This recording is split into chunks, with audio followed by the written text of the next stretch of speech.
Hi everyone, my name is Natalie DC. I'm a reader, writer, and artist here to talk about books with you, and art, and maybe a little bit of writing. Today I will be doing a wrap-up of all of the read books that I read in the month of January. I am redoing my rainbow reading challenge that I did in 2022. Hopefully this year I'll actually make videos of all the colors, because I did read books of all the colors last year, but I didn't get to make wrap-up videos of all of those, so yeah, kind of restarting the challenge. But yeah, without further ado, let's get started. The first read book that I read in the month of January is On Sun Swallowing by Dakota Warren. I actually have the book right here. Here it is. Here's the beauty. I begged my family to buy me a copy of this from the publisher Pure Nowhere for the holidays, and I did in fact receive it, and it is so beautiful, so stunning. I cherish this collection so much, so I'll talk about it in a little bit. This book is a debut collection from Australian poet Dakota Warren. She also has a channel on YouTube where she talks about books and writing. This book explores girlhood, godhood, and uses motifs of lust, wine, and cigarettes, and overall it is just so dedicated to its aesthetic of being sexy and beautiful collection of what it means to grow up as a girl. And it explores that combined with growing up in the Australian bush, feelings of mortality and death. This book is so hard to talk about because, like I said, it has a lot of motifs that it goes with, and it has different drawings and photographs sprinkled in, as well as like diary entries. It's a really unique collection. It's unlike any poetry collection I've ever read, and that combined with the absolute love and care that this collection is clearly made with, like, I had no choice but to give it 5 stars. Spoiler alert. Like, I love this so much. It's probably one of my favorite poetry collections. I highly recommend it. This was a Goodreads nominee for Best Poetry in 2022, and I have seen a lot of reviews on Goodreads especially of people saying that this is overhyped, overrated, that it didn't deserve the nomination, that they thought it was cringy. And while I understand why some people might not like vibe with the verse that is used, and especially there are a lot of repetitive motifs, I do understand that complaint, but this was right up my alley, so I'm not gonna like tamp down my rating because other people have issues with it. Like, I love this book. It's not for everyone. If you don't like repetitive themes or motifs or metaphors used in poetry, if you like in a poetry collection for each poem to say something different, then this might not be the collection for you, because in this collection all of the poems virtually they say the same thing but in different ways, and it very much seamlessly transitions from one poem to the next. So that's what I love about this collection. Not for everyone, but if this sounds like something you'd be interested in, I highly recommend. The next read book that I read in the month of January is Crying in H Mart by Michelle Zauner. Now, I don't have a copy of this book with me. This is a very popular book, so you probably know what it's about, but in case you don't, I'll give a short synopsis. Crying in H Mart is a memoir from Michelle Zauner, who is a half Korean American singer-songwriter who makes music under the alias of Japanese Breakfast. So if you've heard of Japanese Breakfast, that is the same person. She made a memoir about her mother dying of cancer and how she dealt with this grief through food and music. This book was actually a winner of the 2021 Goodreads Choice Award for Best Nonfiction and Memoir, so it won that award, and I was really hyped to read this book for pretty much a year or so, and it definitely promised to pack a heart-wrenching punch in regards to grief of a loved family member and complex familial relationships between a mother and daughter, and boy did it deliver. I love Michelle Zauner's writing style, as well as her incorporation of humor in a book that has otherwise very dark subject matters. Speaking of those, I do really wish there was a content warning for many of the things that are depicted in this book, because when some of the more heavier subjects were discussed and depicted later in the book, it did almost make me want to just stop reading the book altogether, even though I really did want to finish the book. I did end up finishing it, thankfully, and I did end up enjoying the book. I gave it 4.25 stars. I did bump it down a few notches because, one, the lack of content warnings kind of a turn off for me. Like, I wish there was some mention of more unsavory things that happens that would have otherwise, if I wasn't so excited to read this book, would have made me close the book and put it away. And two, because there seemed to be much of a lack of self-awareness or reflection in this work that I really think would have been very helpful to the story. For example, Michelle Zauner definitely gives the benefit of the doubt to her parents. It doesn't really reflect on the more toxic and borderline abusive things that happened to her. She definitely gives the benefit of the doubt to her parents without really reflecting on negative impact of those things that they did to her. She definitely had self-reflection on herself, but not on like her parents and like why they did the things they did, and kind of maybe even condemning the things they did to her. So I do think it could have warranted a lot more self-reflection on her part. Now, of course, this is her story to tell and she can tell it how she wishes. I just think the story would have benefited from that amount of self-reflection. But otherwise, this was a really powerful book. Like I said, there are very heavy subjects to deal with, so I would recommend looking up the content warnings and searching those out, as I did not do that and it almost made me want to put the book down. But it is a memoir worth reading and I would recommend it for those who are interested. The next read book I read in the month of January is The Carrying Poems by Ada Limón. I hope I'm pronouncing her name right. This is a collection of poetry from the renowned poet Ada Limón. This is my first collection of hers that I've read, and I'm definitely hoping to read more of her works. This collection uses vivid verse to explore a variety of themes, including grief, fertility, aging, death, sickness, and belonging. As this is my first read from Ada Limón, I was really impressed by the wonderful verse that was used, the mastery of language. Yeah, I really enjoyed this collection. While I didn't relate to a lot of the themes that are discussed, as this seems to be experiences for an older audience, I did appreciate the themes that were discussed. I thoroughly enjoyed reading the poems themselves. So yeah, I gave this book 4.75 stars. Again, wasn't very relatable to me, but I can appreciate the collection as a whole. Would definitely recommend it for people who are into poetry and Ocean Vuong-esque writing. Definitely going to check out more of her works in the future. My favorite poems, if anyone was wondering, was Dead Boy, The Real Reason, and The Last Drop. Moving right along, the next read book I read in the month of January is Carmilla by Sheridan. This is a classic. It is supposedly the first vampire piece of literature. I was recommended this book actually by Dakota Warren, the poet who wrote On Sun Swallowing. In one of her YouTube videos, she recommended it. It's read. I read it this month. Basically, it follows this young woman named Laura who is living in the late 19th century Austrian countryside. I believe that's where it takes place. Don't quote me. She lives in her rural hometown with her father and is visited by this strange woman, is under their care for a number of weeks. And as this woman gets to know her and they befriend one another, strange things start to happen.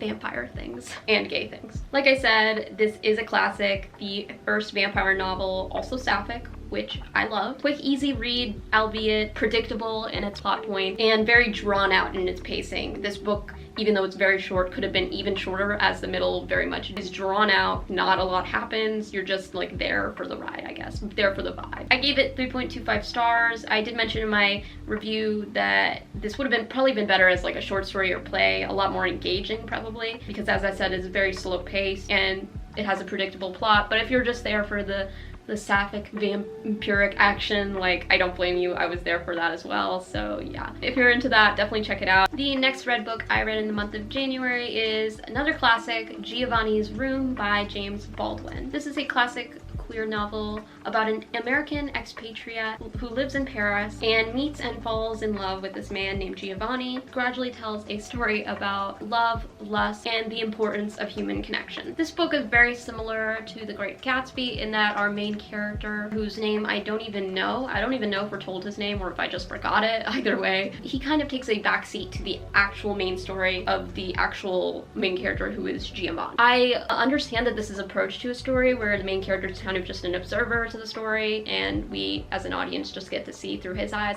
but I think this book would have been better if Giovanni was the main character. Like, I'm sorry, he's the only likable character. All the other characters are not very likable and therefore you're not very connected to the things that are happening to the main character. From the beginning of the book, we know that Giovanni is on death row, so that plot point is already spoiled. All we really get to unravel is like how he got on death row, which wasn't very suspenseful for me. I think it would have been better if we didn't know that he was on death row, or if we knew he was dying but we didn't know why, things like that.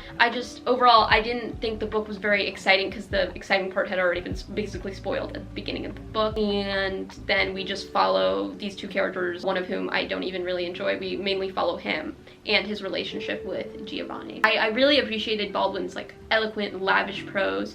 I think it's beautiful. The fact that this book is so acclaimed, especially in the queer literary community, it gave me very high hopes for the book, and they just didn't deliver. I also want to give like content warnings for like misogyny and homophobia. This book definitely didn't age well in my opinion. Like, not a lot of people talk about that, at least in the reviews that I read. There was a lot of stuff that just went unchallenged by the narration in general, which understandably is a product of its time, but still, I definitely had higher hopes for this book.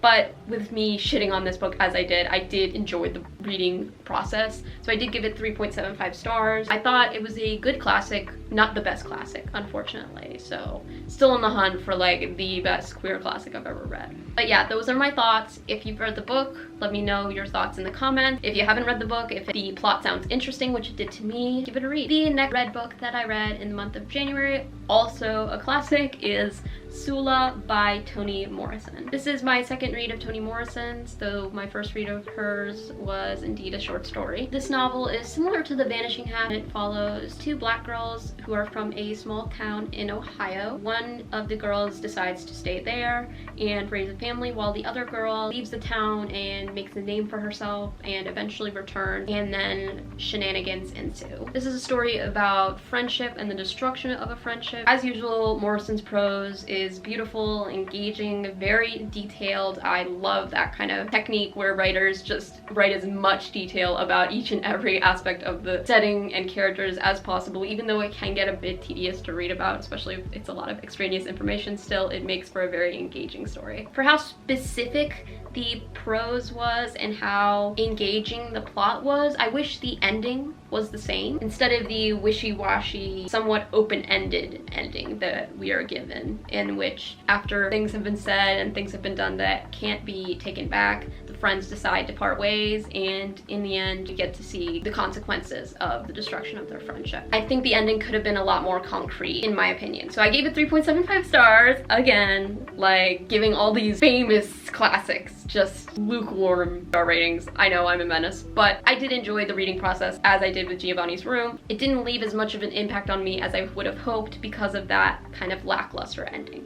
That's all I'm saying, okay? So again, if you've read the book and you have different opinions, leave them down below. But yeah, we're almost done with classics, I promise. The next read book that I read in the month of January is All About Love, New Visions by Bell Hooks. I'm not quite done shitting on classics yet. This is a collection of essays by renowned black feminist Bell Hooks, all about love, as the title suggests. Each essay is about a different aspect of love: grief, commitment, spirituality, loyalty. Each essay goes through anecdotes from Bell Hooks' own life, as well as quotes from other books that are also about love. Initially, I was very interested in this collection, exploration of love through a black feminist perspective.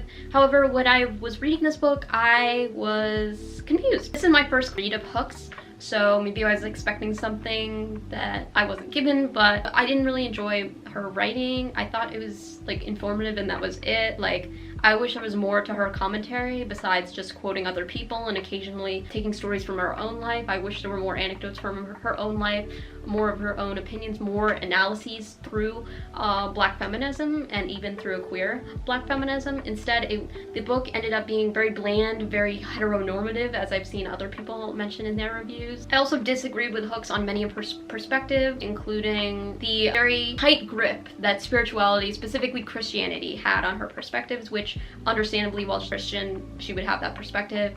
It didn't really work when she was trying to apply these tips, quote unquote, to other people who may not practice Christianity, so already that was a red flag for me. Also, she had this sort of mentality of encouraging people who are in socioeconomic places in their lives that encourage them not to focus on love and instead focus on survival and, you know, getting a job and making money.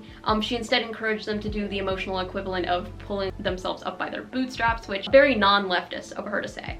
unfortunately. So I understand this was written like in the 80s. There might have been different perspectives on that phrase, but nowadays this is a very right-leaning phrase, and yeah, it just didn't sit well with me, this mentality. So yeah, didn't appreciate that. While I did enjoy some of her perspectives on dysfunctional families, as that is something she's had experience with, and it's something I could relate to as well. And I definitely appreciated her kind of philosophical musings on growing up in circumstances like that. Otherwise, I found this book pretty dull, pretty boring, very much a slog to get through. I did finish it. In the future, I might read more of Hooks' work, maybe some of her fiction if she's read fiction, I'm not sure. Correct me if I'm wrong. I might be just stupid. But yeah, this book did not deliver in the way I hoped it would. I gave it 3 stars. Like I said, I thought it was fine. If you're looking for a collection of essays on love, this is what it is, but don't expect much more, is all I'm saying. Okay, 2 more books. We're finally done shitting on class. The next read book that I read in the month of January is Shmutz by Felicia Berliner. This is an enthralling story about an ultra-Orthodox 19-year-old girl who is living in New York with her ultra-Orthodox family and has recognized and discovered that she has a corn addiction, or an addiction to something that rhymes with corn, if you get what I'm saying. This book explores her dealing with this addiction and also discovering her sexuality in this very strict household that she lives in. This is a debut novel, and I was very, very impressed with the prose and how, again, it balances humor and serious topics like addiction and growing up in a very strict religious household, very heavy topics, and yet the wit and sometimes even quirky humor that is used in this book. Like, there's like a mundane situation happening, and the main character, Rezil, she has this like vision of this like sexual act happening before her. Yeah, it's very wild to read, but it's also very funny, and it contributes much needed lightness to the heavy subject matter that is discussed. I enjoyed the short chapters, very short chapters, good for my tiny brain, and chapter titles as well, which we need to bring back. In 2023, I think we need to bring back chapter titles.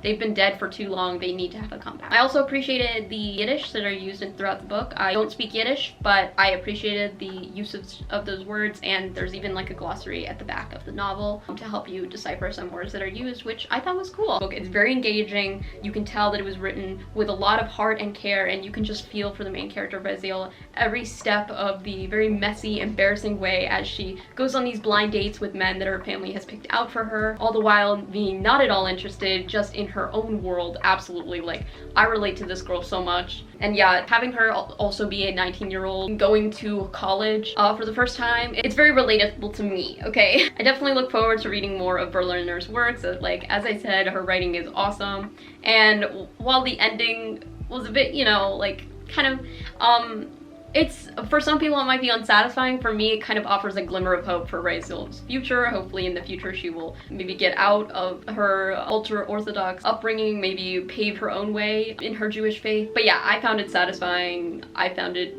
a very unexpectedly amazing read. So I did actually give it 5 stars. I know, 2 5 stars in 1 month, the first month of 2023, in fact. So we are on a roll, guys. Even though we slogged through some classics, roasted them along the way, we are on a roll, truly. But yeah, if this synopsis sounds interesting to you, I would highly recommend you check it out. I think it's definitely underrated. More people need to read it. But yeah, I really enjoyed it, and I would really recommend it. The last read book that I read in the month of January is The Vegetarian by Kang. Kang is a very well-known Korean author. I've read one of her books before last year, The White Book, and I really enjoyed that. I thought her prose is very poetic, so I wanted to check out, I believe, one of her first translated works. This book is translated by Deborah Smith from its original Korean. It follows a young Korean woman named Young-hee.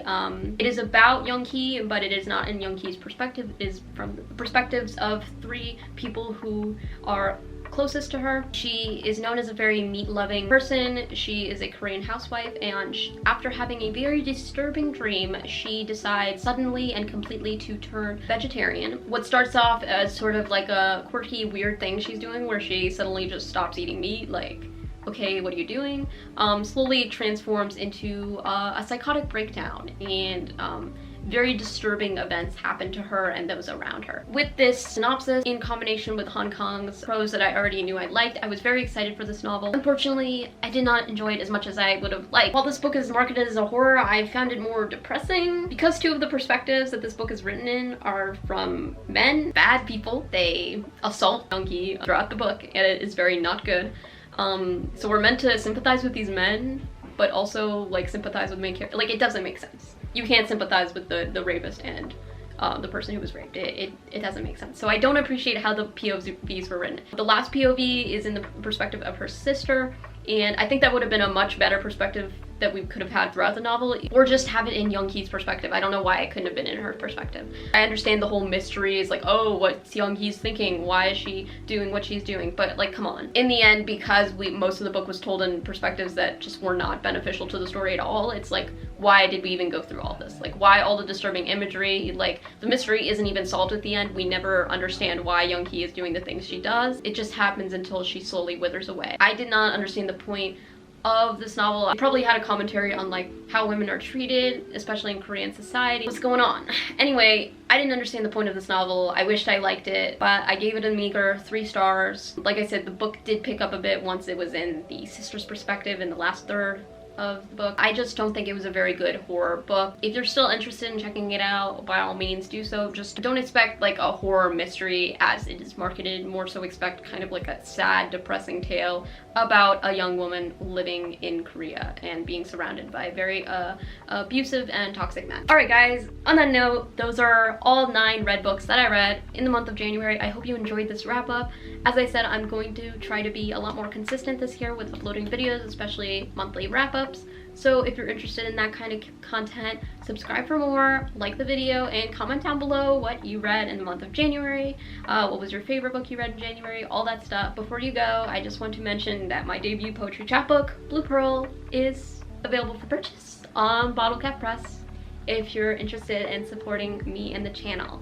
But yeah guys, I hope you have a beautiful day, week, month, whatever you're feeling, and I will see you in the next one. Bye!